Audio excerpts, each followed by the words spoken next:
We are at Cafe Enigma over on 4th and Charleston, and this is Julie's place. That's Julie over there working in the kitchen. A typical Friday night at Cafe Enigma. Mark Up and the Inflatables are going to be playing later. The thing about Enigma is attached to Julie.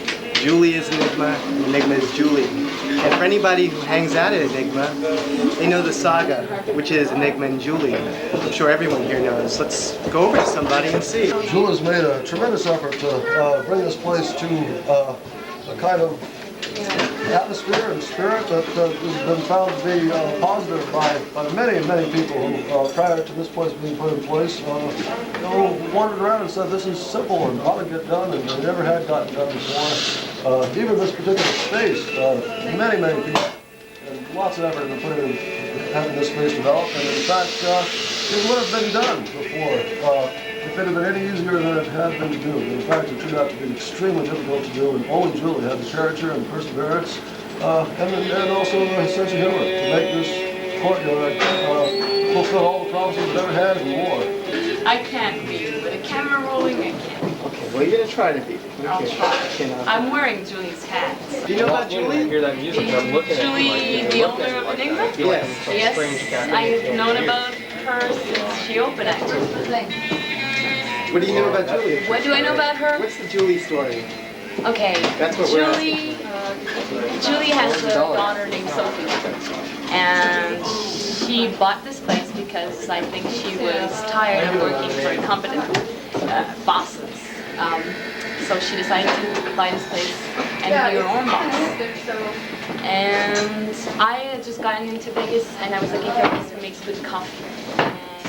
A place that makes good coffee here is very rare, and I came here by accident, and she was making great coffee. And where I come from, which is Montreal, Canada, coffee is an essential part of your life.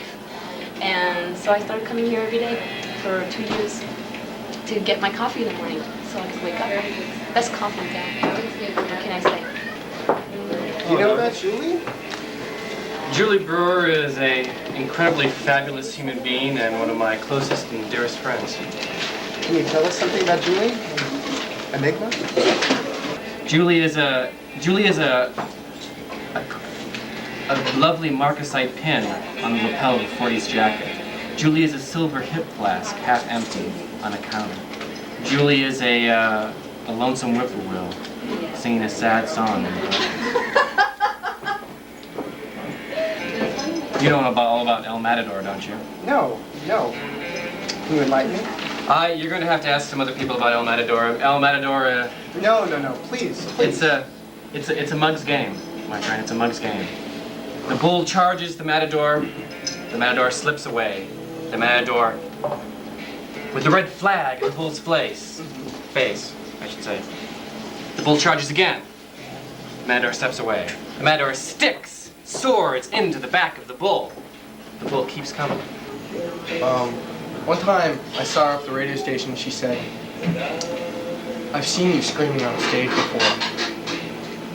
As far as Enigma, I find it's a place I really like to come to every Friday night and just sit and listen to music, and that's all I know. Lemonade's great.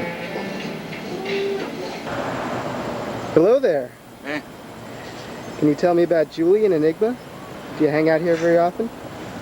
This is my second home, Douglas. Julie and Enigma. I was hanging out with Julie one night, and she handed me a cup of coffee and said, "Here, take a swig of this." And so I did, and inside of it was more whiskey than I think I've ever taken in my life. She didn't mention it to me, and I just handed the cup back to her and pretended I didn't notice. There's certain people who are seeking to oppose Julie Brewer right now. I feel very sorry for them.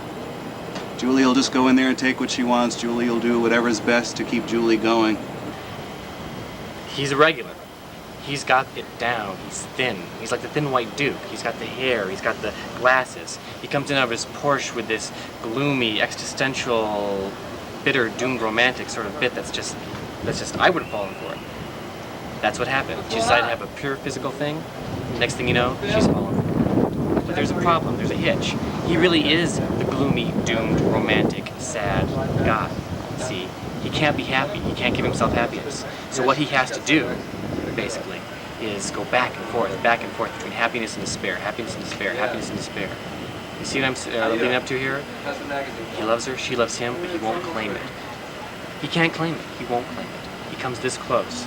They're just moments strung together like pearls on a strand for the two of them. And every so often, Julie breaks the strand. She can't take it anymore. She breaks it. The pearls fall over the place.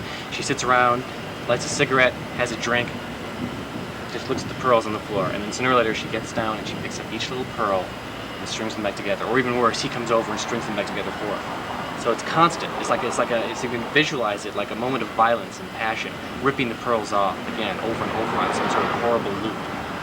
That's the story. And it's not over yet. Hi there.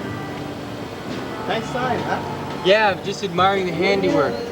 I think that stupid orange for rent sign needs to go, though. You know, because I really think that there's nothing that's for rent here. A few things for sale. You know, I didn't know Julie very well at first, but then all of a sudden it hit me. Julie is like Rick from Casablanca. This is Julie's American Cafe. She's just the same way, aloof, enigmatic, alcoholic. You know, she's got that same kind of detached disdain. Is it cool and original? I don't know. I'm no arbiter of the hip and cool. I watch too much TV for that. But one thing I like about this place is there's no TV in it. The whole time you're here, you don't have to listen to a TV. It's great. Not even a video monitor. Well,